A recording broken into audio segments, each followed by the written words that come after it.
Agent J, Asa Ninja! What are the best and most memorable last words you've heard from victims? Is a word? I'd like a ruling on that before I continue. Okay, the judges said no, that's not a word. To be honest with you, buddy, my goal is usually not to hear any last words, because chances are you're not going after Sally from Kansas, you're going after a witch or a Viking or something like that. And let me tell you, when the Fjord hordes are coming at you, you do not want them to drop a curse on you. Buddy of mine got hit with a joint jumble curse by a Viking. It moved all of his joints around to different parts of his body, like his fingers went to his knees, and his knees went to his shoulders, and his shoulders went to his neck. He was definitely not able to do heads, shoulders, knees and toes, because, you know, he was doing like the head, shoulders, knees and toes.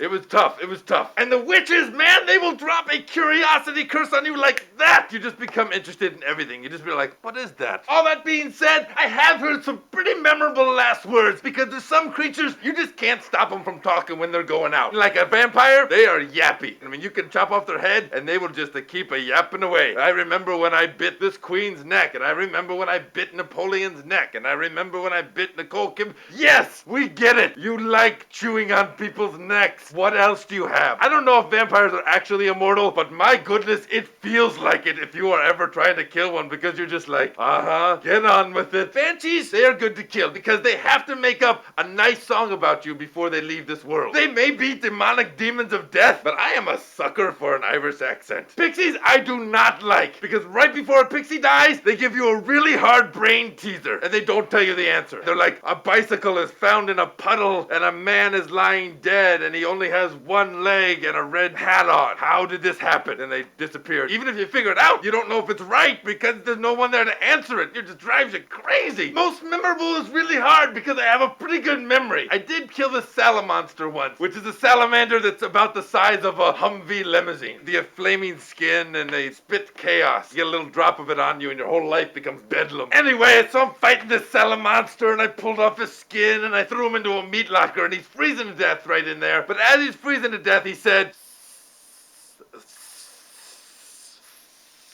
and it really hit me, man. That's what life's about. Well, I have experienced a lot of last words, more than most people, I would have to say. And let me tell you, people have this romantic notion that, like, what they say at the very end is gonna be the most meaningful thing of their life. If that is the case, then most people's lives are summed up by screaming, wheezing, or saying some incoherent babble, like the movie Babel. Point is, don't let your life come down to last words. Say something now, like think about it, write it down, revise a little bit, and just tell everybody, hey guys, whatever I happen to be saying when I die doesn't count. These are my last words. The footprints of the sand are the power of the water.